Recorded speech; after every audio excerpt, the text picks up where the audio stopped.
Dansinger with Dr. Michael Dansinger, diabetes reversal expert with diabetesreversalpartners.com. Today, we have two big topics. One, we're going to talk about ultra processed foods and the big 60 Minutes piece that was done with RFK Jr. and several other health experts. Also, Dr. Mark Topol posted on LinkedIn I guess it was a look at a couple of randomized trials on intermittent fasting and saying that intermittent fasting, as much as we'd like to believe that it helps, does not have an impact on obesity and other main markers that doctors are testing for, which that's very frustrating to hear. Not sure if it tests it, the cell renewal, which is what I sometimes will do that for. We've also heard with diabetes reversal that it has an impact for some. So I'm curious from Dr. Danzinger's standpoint, whether that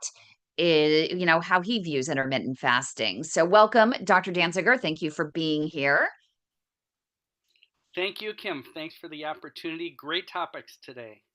Yeah, I think so. And make sure that if you do like what Dr. Danziger has to say and you live in New Hampshire, Massachusetts, New York, Virginia, Minnesota, or Florida and have Medicare or Medicare Advantage PPO plans, his services are covered by those insurance offerings. So make sure to check him out. And we've had several patients have incredible success with the personalized attention that he provides virtually for all of the patients in those states and hopefully some other states down the road, Dr. Danziger. You're I've continuing got to expand. 6 other states I'm working on now. Crossing our fingers very, very soon. So let's start with intermittent fasting, just because it's something that I do. I usually will fast 5 days a week, 18 hours. For the most part, maybe 12 to 18 hours, just depends on the day. Um, and I do it because I have an autoimmune condition. And I like to think that I'm giving my body some time to renew its cells versus constantly throwing some inflammatory things at it. It's an interesting topic. I'm a big fan of medical research, and the purpose of medical research is to understand the truth. And I would say the jury is still out on intermittent fasting, but what what we have seen in the research is that when you take a certain amount of calories, let's say it's 2,500 calories a day, and the research shows that the way you spread those calories out doesn't really seem to matter when it comes to weight loss or diabetes reversal or heart disease prevention type things or inflammation. Yet many of us know people who've been stuck on a plateau until they tried intermittent fasting, and that's how Yeah. they got off their plateau. I've seen that myself, and so the the research results have not really given us enough direction on understanding for whom does intermittent fasting really play the best role. So in my practice, I've seen intermittent fasting help people cut down on their calories. Just even if it's as simple as the kitchen is closed at 7 p.m. and does not open again until 7 a.m. For in a sense, that's a very simplified version of an intermittent fast. Just close the kitchen at the same time each day. There are many different types of variations of intermittent fasting, and there so been a tricky thing to study. We know that personalized dietary advice is better than just general dietary advice, and so I plan to continue to use intermittent fasting in a subset of patients for whom it seems to have a role. I look at it as I just don't eat breakfast. And there is a lot of debate over there as to why people started eating breakfast, whether it was just a commercialized thing to sell eggs or cereal or whatever it might be. And then there are others to say it's really important to do it to start, keep it getting your body going in the morning. But I just I just don't eat breakfast and I have lunch, a small snack, and dinner. And that's and I start my eating at noon. Now, coffee, on the other hand, that starts in the morning. We've all heard that breakfast is the most important meal of the day. I've never really felt that way, but um, research studies do show, especially in school children, that you know the morning goes better for them if they've had healthy food before school. And so, what does healthy food before school mean? Well, it's not a Pop Tart, and it could be a bowl of oatmeal or eggs or milk with a whole grain cereal. So a lot of a lot of what we've come to believe about breakfast comes from studies in children showing that they do better in school, at least in the morning, if they've had a healthy breakfast. But you can bet that cereal makers, including unhealthy cereal, have jumped on and used that sort of thing to promote their starchy breakfast. I do not think a starchy breakfast for most people is something that's going to make their health better. A little bit of protein. I always say mix some eggs with some spinach and some mushrooms and a little bit of garlic and onion, and oh, is that delicious. My breakfast usually consists of unsweetened Greek yogurt and berries. It's Oh, quick see, and that's a easy. great idea. Yeah, And we even go ahead. yeah. It has protein, calcium, all the good things that are in berries. It's so quick and easy. So that's just what a lot of people do for breakfast. We create these little baggies once every few months for my dad, and we mix in turkey tail mushroom powder, some raw cacao, some cinnamon, some creatine powder, collagen powder, ground chia seeds, ground flax seeds, some hemp seeds, and some crushed walnuts. And so he can just grab one of those little baggies. He grabs his berries, grabs his unsweetened yogurt, and he dumps that in, mixes it in, and he gets a little extra oomph in his yogurt every morning. Yes, I like it. Not everyone needs to have breakfast, and so it needs to be personalized.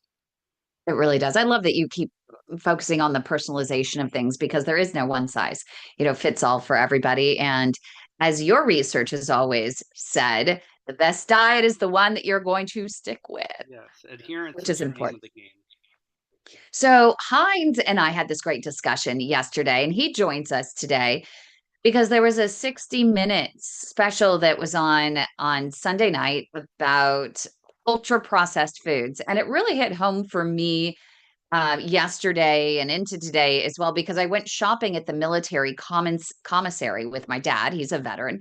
And you always talk about shopping the perimeter, but the perimeter of this supermarket for the commissary, it had all of the Valentine's Day candy and all of the other goodies and treats right there at the perimeter. And I was like, you've got to be kidding me.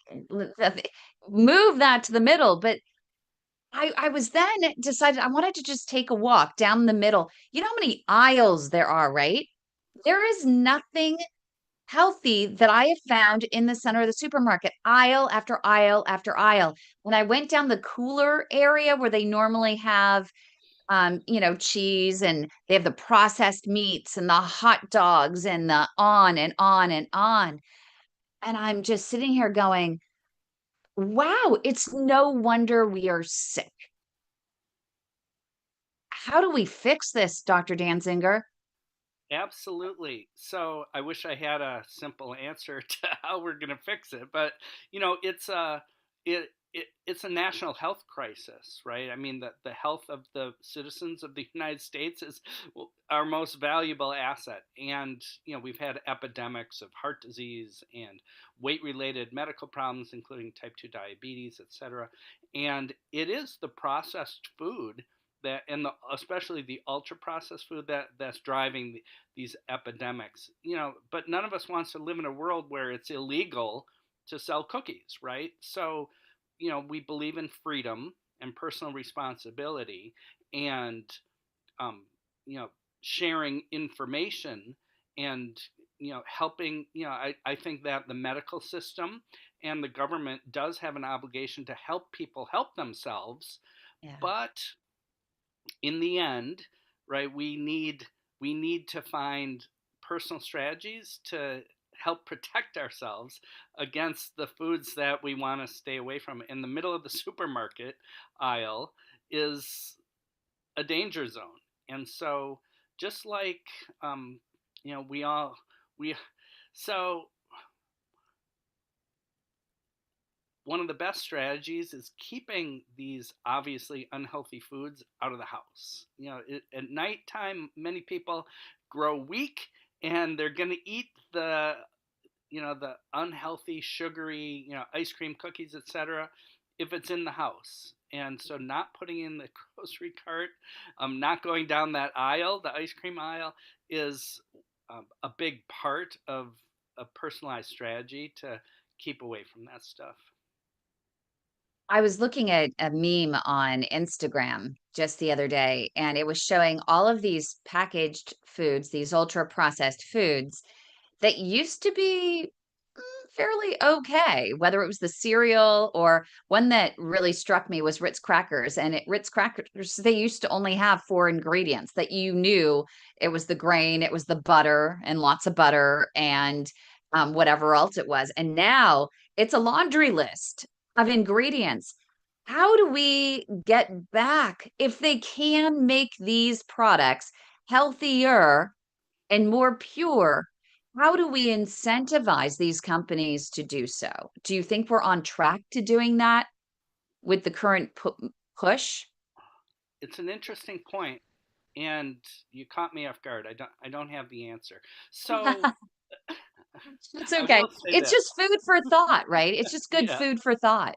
yeah. So as soon as you start, trying to come up with strategies, you're going to get people with strong opinions that contradict one another. So it's challenging. Um, Let me remind viewers that even though we're living in a time when there's never been such a wide variety of unhealthy, toxic food, there's Mm. this is also the healthiest, the best time to eat healthily. I mean, it's never been easier to find a wide range of healthy foods Yeah. available. The problem is they're all mixed in the same supermarket as all the crap. And so, but there's a wide range of healthy proteins, a wide range of vegetables and fruits and produce. And if most of what we're eating is vegetables and lean proteins and a moderate amount of fruit, if that's 90% of what we're eating, and it can be, almost anyone could eat that way if they wanted and still even go to a restaurant once a week and focus on protein, vegetables, and a moderate amount of fruit, um, it reverses disease, prevents disease, and what I'm saying about lean proteins, fruits, and vegetables will remain true throughout your lifetime. It's not subject to advertising, etc. It's what we've learned through many decades of research. So, um, learning how to do that is how I train my patients, how we reverse type 2 diabetes and prevent heart disease. And so that's what I urge people to focus on, is get very good at establishing that eating style. What was interesting is when we read the story yesterday, I had picked up these um, non-preservative, no antibiotic chicken strips that were frozen, which make it really easy if I'm making a salad or a healthy wrap using the coconut turmeric wraps for my dad. Just really just quick and easy, right? Get a little extra protein in there. But after, working with you here, I've been a little bit more discriminating in terms of the chicken. And this time when I went back, I looked and it said that, it didn't say that it was pasture raised, or it didn't have that little extra in there. There was nothing to indicate that I was eating just not what was around it versus being force fed corn and grain and whatever else, they put in a chicken coop. So I got a little concerned, and I started reading the package a little bit further, and it said it was Tyson. And so it was Freedom's Choice. It was a military brand where they want to make everybody think, and the military think it's this, you know, glorious, healthy food that's, specific for for military families and veterans, and it just feels like it's supposed to be healthier. And then you look Mm. and it's still Tyson, and the ingredients and everything are still the same. It's still mass manufactured. It's not pasture raised, and you're not getting healthy. So I said to my dad, I said, Dad, what do you want to do? And he said, well, you know what? I don't think that we should buy it. We work so hard. Why do we want something in our pantry or in our freezer that we're going to grab and go to be that when we can go to the local store and we'll cut up a few chicken breasts ourselves and freeze them and do it that way. And I looked at him, I said, but Dad, we're going over to Popeyes because it was 5 years to the day that my mom passed away. And one of her favorite things was Popeyes. So twice a year, we stop by Popeyes and we get it. And I said, so how, Dad, are you going to justify the Popeyes? And he said, I could justify it in that that's a twice a year thing. You're talking about going into the supermarket and buying something for every day. And he's like, I see that as different. And I see his point. You could splurge once in a while, but what you're putting in your basket should be something that you feel good about eating every single day. Absolutely. As always, you make a lot of really good points there, Very Kim. good stuff. Yeah, so with my patients, I have something called the 90% rule. You're aiming to be strict, but nobody's perfect. No one's 100%, right? We're all trying to live our lives to the best and to the fullest. And that doesn't always mean skipping an occasional treat. And so we all have our personal thresholds, but um, we all eat unhealthy things from time to time, even though we know that they're not good for our health because there's reasons to do that. And so birthday cake on your birthday is just one of many types of examples, right? Popeyes when it's meaningful, not because you did it on accident and got caught off guard, but because you did it on purpose for a reason. And so, unhealthy treats have a role and actually improve our lives. When eaten for under the right circumstances, I think we can all agree on that. Thank you. And Heinz, did you want to jump in with anything that you heard that really struck you or any questions that stemmed from watching that 60 minutes video? The only thing to add to that was there's a previous FDA chief, David Kessler, Dr. David Kessler, and he's put in a petition to uh, end the Grass Act, which is a very old act from, I think, the 50s or 60s. And Kennedy says he's going to look into that petition because basically we're eating poison. So it was a good interview. It was about 15 minutes long. Yeah, thank you for mentioning this. I did not see it. I'd like to see it. I think it would be interesting. 60 Minutes is an important show, and a lot of viewers um, get insights from that show. So thanks for sharing that. I think the Grass Act is about foods that are generally recognized as safe, and so um, uh, there are molecules and compounds and substances that have been part of the human diet for you know millennia, and so I think that's where the idea of generally recognized as safe comes from. I have more to learn about that and what the rationale is. I've read some of Dr. Kessler's books about um, processed food and how it affects our brains. Some good reading, and so I'll be interested to learn more about these viewpoints. Yeah, thank you so much. I know this was a little bit of a spontaneous discussion, but we like to be, timely with some of these, and we're going to get back to in the next couple of weeks getting more specific patients questions answered because they always are coming in. I know we're taking a break next week, but we'll be back the week after. I think are we into That's March? March 2nd. Okay, so that is going to kick off Nutrition Month. And I think that's a pretty big deal. So get your questions ready. Dr. Dansinger has office hours on March 2nd. It'll be from 12 to 12:30 Pacific Pacific time, 3 to 3:30 Eastern time. If you're in the UK, in GMT in London, that is at 8 o'clock. And make sure you join us and bring your questions, bring your meal plans, and ask Dr. Dansinger your burning questions about diet to help you live a longer, healthier life.